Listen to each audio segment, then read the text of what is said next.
Dando continuidade, então, ao assunto direitos de vizinhança, vamos falar agora sobre passagem forçada, que está num artigo único do Código Civil.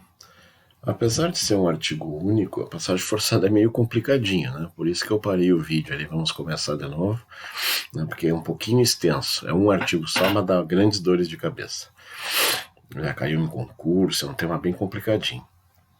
O artigo 1285 diz assim: o dono do prédio que não tiver acesso à via pública nascente ou porto pode, mediante pagamento de indenização cabal, constranger o vizinho a lhe dar passagem cujo rumo será judicialmente fixado, se necessário. A primeira parte do artigo que merece a nossa atenção é essa que está destacada aqui. Qual é o requisito? É que o prédio não tenha acesso à via pública. E aqui tem uma ilustração para mostrar. Então aqui nós temos rua, por todo lado, isso aqui é um quarteirão, né? Temos aqui, teoricamente, cada quadrinho desse aqui é um imóvel. E nós temos um imóvel aqui no meio que está encravado. Está aqui, ó, imóvel A encravado, certo? E o imóvel B é o vizinho que cedeu a passagem forçada aqui. Então, para que o proprietário do imóvel A consiga sair à rua, ele tem que passar pelo imóvel B. Então, essa é a regra. Quer dizer, ele não tem acesso à via pública. E a discussão que existe é, parem um pouquinho, mas se ele tiver um acesso perigoso, difícil, caro, ele tem direito a pedir passagem forçada? A tese, até pouco tempo atrás, predominante, era de que não. A única maneira de tu ter direito à passagem forçada é interpretar literalmente, tu não pode ter acesso. A única maneira de tu chegar no teu prédio é pela via aérea, que só se viesse de helicóptero, né, para entrar aqui na tua propriedade. Né? Configurada essa situação, né, tu pode, mediante pagamento, vai ter que pagar o vizinho, quer dizer, o vizinho da propriedade B, e obrigar ele a ceder a passagem. Então o vizinho não tem como evitar que tu faça isso. Né? A gente vai ver que tem alguns critérios, mas em princípio é isso. Está aqui os três. E aí o rumo poderá ser judicialmente fixado. Também é um detalhe interessante. É possível que eu consiga essa passagem sem entrar com ação judicial. Eu poderia, teoricamente, solicitar para o vizinho me ceder a passagem. O vizinho se entender a situação e ceder, conhecedor da lei, e ceder a passagem. Mas se ele não ceder, eu posso forçar através da via judicial. Isso vai ser importante, né, para a gente ter a complexidade da passagem forçada passa por aqui. Essa questão do rumo que poderá ser judicialmente fixado. Pois bem, sobre essa primeira parte, de não ter acesso nenhum à via pública, saiu o enunciado 88 da Jornada do Direito Civil, que diz assim: o direito de passagem forçada previsto no artigo 1285 também é garantido nos casos em que o acesso à via pública for insuficiente ou inadequado, consideradas inclusive as necessidades de exploração econômica. Bueno, aqui já relativiza um pouco, aqui não tem acesso. E aí o enunciado 88 diz que o acesso pode ser insuficiente ou inadequado. Como eu falei, difícil, perigoso, oneroso, né, problemas que pode apresentar. Eu não vou me demorar aqui com exemplos, até porque a gente não tem, né, eu não tenho como ilustrar para vocês, né, com exemplos clássicos da jurisprudência e coisas. Mas, né, essa orientação não é, até onde eu sabe, como eu falei há pouco, predominante. Aí assim, professor, para um pouquinho, mas saiu um enunciado. Que peso tem um enunciado como fonte do direito? Teoricamente, o enunciado tem o mesmo peso de doutrina. Então é uma orientação, me parece também razoável, né?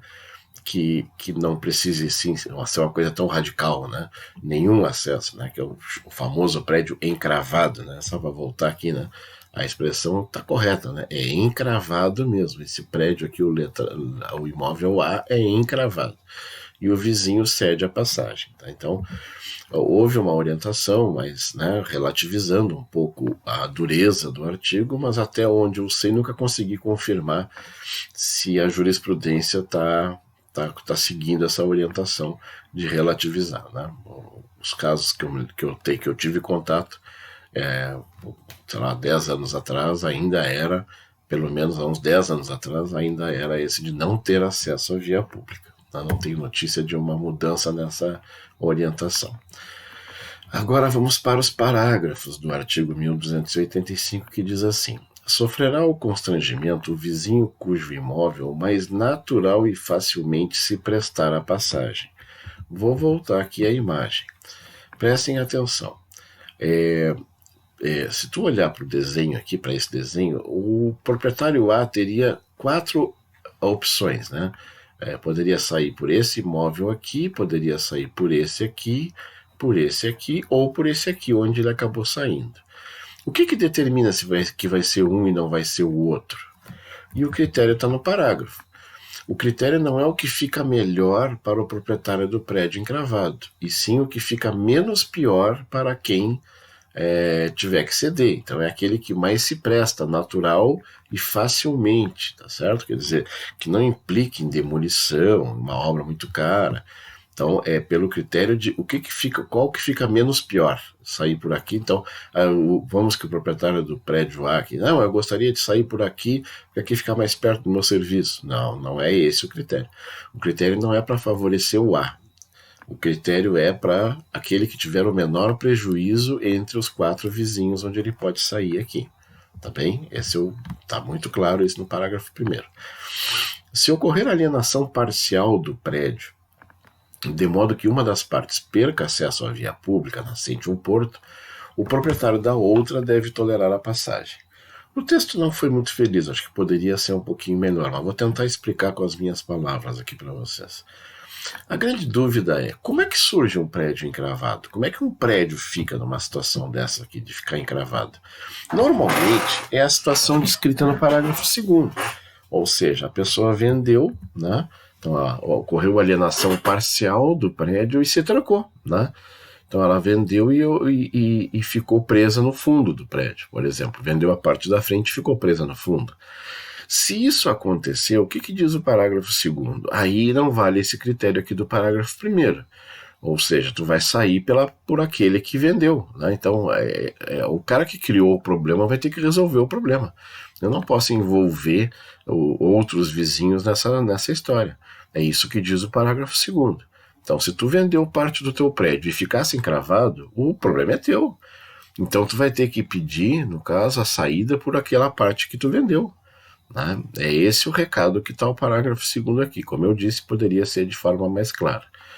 E aí o parágrafo 3º diz assim: aplica-se o disposto no parágrafo antecedente, ou seja, a mesma regra do parágrafo 2º que eu acabei de falar, ainda quando, antes da alienação, existia a passagem através do imóvel vizinho, não estando o proprietário deste constrangido depois a dar uma outra. Então, mesmo que tu já tivesse uma passagem forçada, se tu te encravou por outro lado, tu vai ter que conseguir sair por aquele lado que tu te encravou. E não, o vizinho não vai ser obrigado a te dar essa passagem. Né? Isso aqui é uma redação um pouquinho mais confusa ainda, mas a regra mais ou menos do parágrafo 2º e parágrafo 3º é para dizer o seguinte: quem tem que assumir a responsabilidade pelo encravamento, né, pela solução do problema, é quem criou o problema. Se tu criou o problema, a solução está contigo. Se tu não criou o problema, bueno, aí sim, aí aplica-se o parágrafo 1º, que é aquilo que eu disse, não é o que vai ficar melhor para o encravado, e sim aquilo que vai ficar menos pior para o vizinho que tiver que ceder.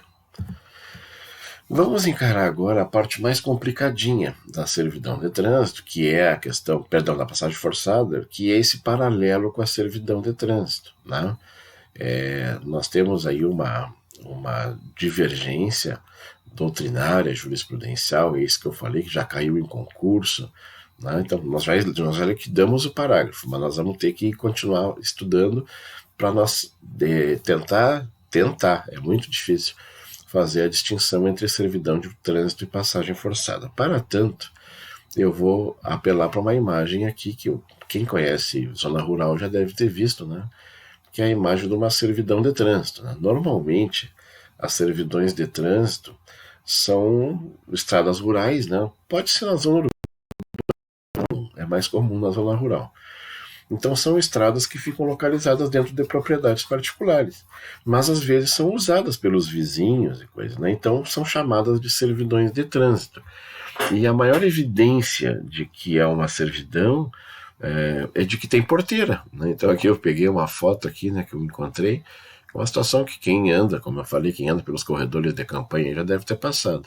Quando tu encontra uma porteira no meio de uma estrada, é óbvio que não é uma via pública, né? Se fosse uma via pública, não teria porteira. Então ela é uma via particular, e via particular, né, como eu falei, são as chamadas servidões de trânsito. Então aí nós temos uma grande problemática aqui, porque isso às vezes também pode ser interpretado como sendo passagem forçada. Qual é a tentativa da gente fazer essa distinção? Se tu procurar em qualquer livro teu, qual é o caso de extinção da passagem forçada? Não tem. Nós acabamos de ler os artigos aqui. Até aqui o artigo está inteiro aqui. Não existe previsão de extinção de passagem forçada. Aí tu pega a doutrina e eles dizem assim, não, a passagem forçada termina de acordo com a regra do artigo 1388, inciso 2. Olha o tamanho da bronca. O que trata o 1388, inciso 2? Da extinção das servidões. Ora, afinal, é passagem forçada ou é servidão? Mas a extinção está lá no capítulo das servidões. E aí diz o 1388. O dono do prédio serviente tem direito pelos meios judiciais ao cancelamento do registro, embora o dono do prédio dominante lhe o impugne. Vou relembrar o vídeo anterior, né? Olha só, a expressão prédio serviente e prédio dominante. Aí eu já botei aqui, ó, imóvel B, no caso aqui que o vizinho seria o prédio serviente, o A seria o prédio dominante. Quando é que acontece essa extinção? E agora vem o caso da passagem forçada. Quando tiver cessado para o prédio dominante, é o A, a utilidade ou comodidade que determinou a constituição da servidão. Então, qual é o exemplo aqui que nós temos? Nós temos dois exemplos. Peguei aqui, não esqueçam desse desenhozinho aqui que vai ser útil. Vamos voltar aqui. Vamos imaginar que o dono do imóvel A compre esse imóvel vizinho aqui e assim tenha acesso à rua aqui, ó. Comprou o prédio vizinho e tem acesso à rua. Ora, se ele comprou o prédio vizinho e tem acesso à rua, qual é a necessidade de continuar passando aqui? Então tá, configurou a hipótese. Ó, cessou para o prédio dominante a utilidade. Não tem mais utilidade. Essa passagem era a única maneira de eu sair, mas agora eu posso sair por aqui, não tem por que eu continuar aqui. Então aí se extingue a passagem forçada. A outra hipótese é quando, por exemplo, nesse mesmo exemplo aqui, abrirem uma rua aqui, ó, desapropriam essas 3 casinhas aqui, né? Abre uma rua aqui e aí tu que não tinha acesso à via pública agora tem. Agora tu consegue acesso. Também mesma coisa. Para que eu vou continuar passando no vizinho se eu posso sair para cá? Tá? Aqui eu já consertei aqui, botei imóvel B ou serviente, tá bem? Então essa é a hipótese. Bueno, o que isso tem a ver com a nossa matéria? Bom, isso aqui é matéria ainda, porque nós estamos falando da extinção da passagem forçada. Só que aí eu digo assim, bueno, com base nisso, então, tu não pode ter 2 acessos à via pública. Né? A passagem forçada sempre vai ser o único acesso à via pública. Quando tu tiver um acesso só à via pública, é passagem forçada. Por quê? Porque se eu conseguir outro acesso, eu perco a passagem forçada. Então a passagem forçada sempre será o único acesso que eu tenho à via pública.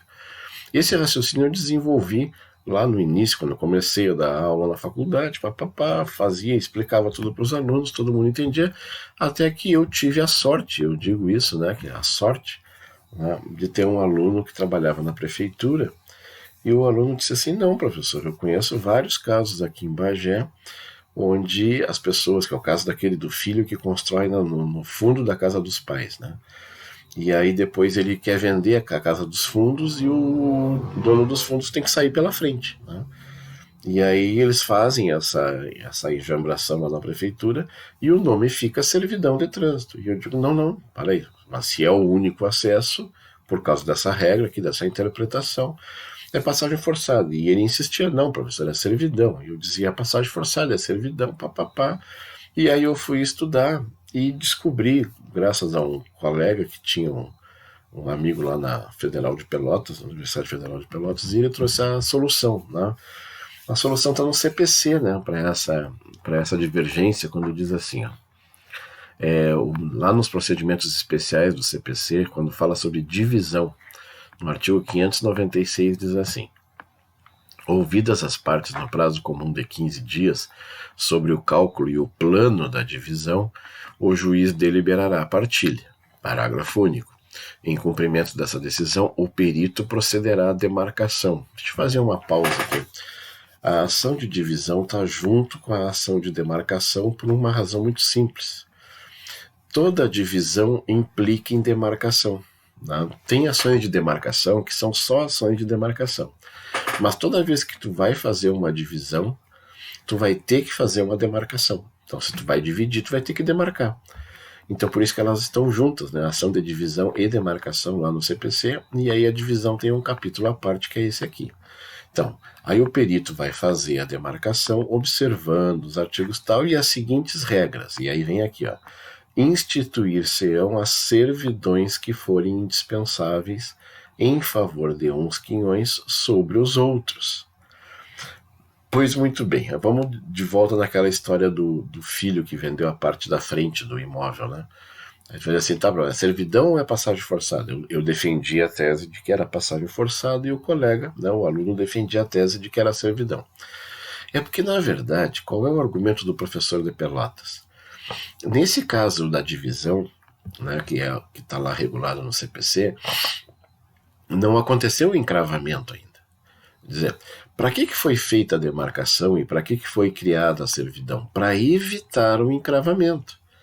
Então, tu toma a medida de criar um caminho de saída, de criar uma servidão para evitar o encravamento. Ou seja, não ocorreu o encravamento. Foi feita a saída para evitar. Voltamos àquela pergunta. Como é que se cria um prédio encravado, professor? Como é que na prática pode surgir um prédio encravado? Exatamente por isso é que o juiz manda o perito fazer a demarcação para evitar o encravamento. E a única maneira de eu evitar o encravamento vai ser com a abertura de uma servidão.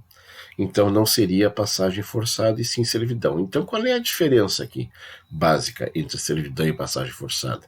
É a ordem dos fatores. Quer dizer, só será passagem forçada se vier precedida de um encravamento. Então eu tenho que ter um prédio encravado. Bom, tendo o prédio encravado, a abertura que eu conseguir será uma passagem forçada. Ah, mas e se eu abrir uma passagem para evitar o encravamento, que é o caso aqui do 596? Não, aí não é passagem forçada, aí é servidão. Então, a ordem dos fatores é que determina o tipo de intervenção judicial aí. Vou repetir. Se teve um encravamento e eu tive que conseguir uma saída, é passagem forçada. Agora, se eu fiz uma saída para evitar o encravamento, é servidão. É essa a diferença entre os dois, né, que fica mais clara aqui com o uso do artigo 596. Então tem que fazer um raciocínio mais complicadinho, com o 1388, inciso 2 do Código Civil, e aqui no 596, inciso 2 do CPC, que eles resolvem essa questão. Tá? Então, fica assim por hoje. Muito obrigado pela atenção e até a próxima.